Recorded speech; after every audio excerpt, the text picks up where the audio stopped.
আমার শ্রদ্ধাভাজন বড় ভাই বীর মুক্তিযোদ্ধা জনাব এম এ সালাম আজকের অনুষ্ঠানের সভাপতি, মঞ্চ অলঙ্কৃত করেছেন প্রধান অতিথি হিসাবে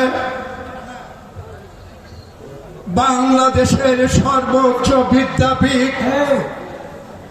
ঢাকা বিশ্ববিদ্যালয়ের এককালের অর্থাৎ ৯০ আন্দোলনের শহীদ রাষ্ট্রপতি জিয়াউর রহমানের বীর সিপাহী, যাকে আমি রাজপথে বেগম খালেদা জিয়ার সাথে আমি আন্দোলনে দেখেছিলাম। আমার ভাই বিএনপি মনোনীত নাগরপুরের জননন্দিত নেতা আমার ভাই রবিউল আওয়াল লাবলু মঞ্চ এমনই এক লোক অলঙ্কিত করেছেন। আজকের বক্তব্যে আমি যদি তার নাম না বলি,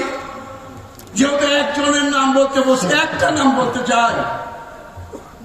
আমি শরীফউদ্দিন আরজু যেখানে দাঁড়িয়ে বক্তব্য করছি, যে ভদ্রলোকটি ওই শহীদ মিনারে নিয়ে আমাকে হাতে হাত রেখে আমাকে বক্তব্য শিখেছিলেন, আমার রাজনৈতিক অভিভাবক, এই কলেজে মন্টু মিন্টু পরিষদ জাতীয়তাবাদী ছাত্র দল থেকে প্রথম যে পরিষদ হলো, সেই পরিষদের জননন্দিত সাবেক ছাত্রতা আমার ট্রেন বসে বসাচ্ছেন জনাব আশরাফ হোসেন মন্টু। মঞ্চে আছেন আমার বিএনপি যুব দল, ছাত্র দল, শ্রমিক দল, কৃষক দল, সব দলের অর্থাৎ বিএনপির অঙ্গ সংগঠনের নেতৃবৃন্দ। সামনে বসে আছেন আমার প্রাণপ্রিয় সংগঠন বাংলাদেশ জাতীয়তাবাদী ছাত্র দল থেকে গড়ে ওঠা